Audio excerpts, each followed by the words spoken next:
시청자 여러분 안녕하십니까. 장원재의 세상만사 마음상담소입니다. 이번 시간에는 청소년기에 대한 얘기를 해보려고 합니다. 청소년기는 어떤 시기냐?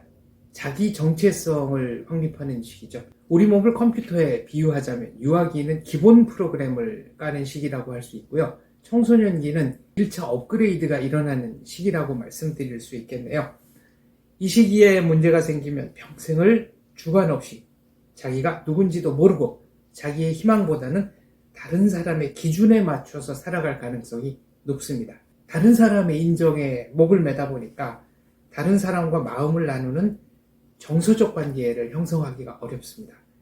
독립적인 개인으로 살기보다는 살아남으려고 열심히 일하는 기능적 인간이 되기 쉽다는 말씀입니다. 이런 분들은 자기의 희망과 꿈을 쫓지 않고 다른 사람의 기준에 맞춰서 평생을 살았기 때문에 중년이 넘어서면서부터 위기가 올 가능성이 있습니다. 그리고 노년에는 우울증에 걸릴 확률이 높은 경우죠.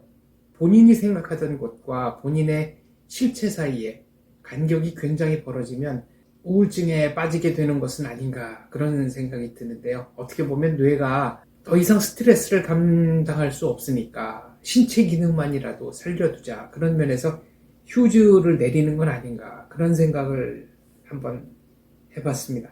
청소년기에 자기 정체성을 확립한 분들은 노년이 돼서도 자기가 좋아하는 일을 하면서 즐겁게 사십니다. 문제는 중년이죠. 중년은 청소년기와 심리적으로 연결이 돼 있거든요. 그래서 청소년기에 미뤄뒀거나 억압된 욕구, 소망들이 고개를 쳐들기 시작합니다. 중년이 되면 이제 자기 뜻대로 할 수 있다는 생각이 드니까요. 청소년기는 신체적, 심리적으로 없던 것들이 생겨나는 시기죠. 중년기는 반대로 있던 것들이 없어지는 시기입니다. 그래서 혼란스럽죠. 아까 제가 신체를 컴퓨터에 비유했었죠. 청소년기는 용량이 업그레이드 되면서 새 프로그램과 어플리케이션이 깔리는 시기다 이런 말씀 드렸는데요. 그렇다면 중년은 성능이 떨어진 컴퓨터를 돌리기 위해서 잘 사용하지 않는 기능들을 없애야 하는 시기라고 말씀드릴 수 있겠습니다. 청소년기에 정체성 형성이 제대로 되지 않으면 이성교제를 할 때 문제가 생깁니다. 데이트는 다른 사람과 하는 거죠. 자기를 나누는 시간입니다.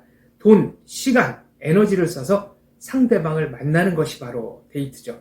제가 즐겨봤었던 드라마 태양의 후예에 보면 연애란 그대가 해도 되는 일을 굳이 내가 하는 것이라는 그 비슷한 대사가 나옵니다. 정체성에 혼란을 겪고 있는 사람은 자기 것을 나누지 못합니다. 가지려고만 하죠.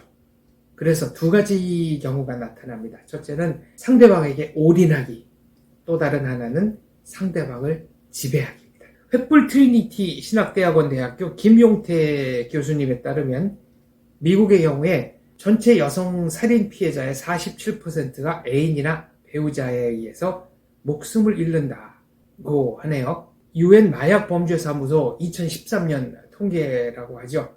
그러니까 내가 아는 사람에 의해서 살해되는 경우가 그만큼 많다. 생각보다 훨씬 많다는 뜻입니다. 올인을 한다는 것은 상대방에 대한 기대치가 높다는 거죠. 내가 이만큼 헌신하니까 너도 나에게 헌신해야 한다라고 요구하고 있는 겁니다. 문제는 이게 자기만의 계산이라는 거죠. 내가 그만큼 헌신했는데 상대방이 그걸 헌신으로 인정해주지 않을 수도 있습니다. 그리고 상대가 원하지 않는 일을 하면서도 나 혼자 엄청나게 헌신하고 있다고 착각할 수도 있습니다.